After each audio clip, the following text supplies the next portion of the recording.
icy and slippery, increasing your risk of a fall and injury. The current time is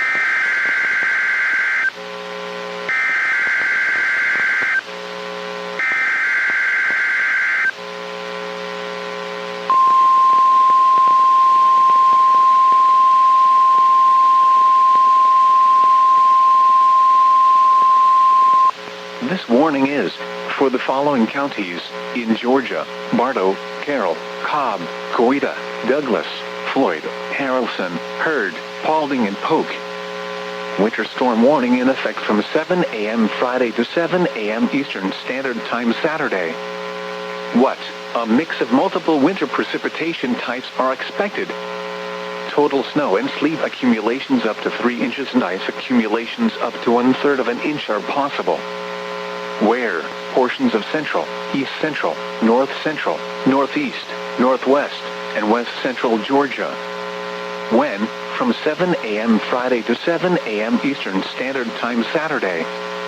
Impacts, roads, and especially bridges and overpasses, will likely become slick and hazardous. Significant ice accumulation on power lines and tree limbs may cause widespread and long-lasting power outages. Plan on slippery road conditions. The hazardous conditions could impact the Friday morning and evening commutes. Additional details: ice accumulations have been increased across portions of the I-20 and I-85 corridors. Additional changes to ice and snow amounts are possible with future forecast updates. If you must travel, keep an extra flashlight, food, and water in your vehicle in case of an emergency.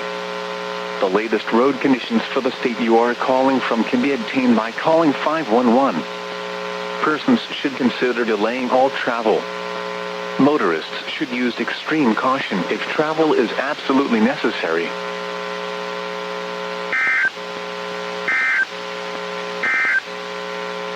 The current time is 2:17 p.m. Eastern Standard Time.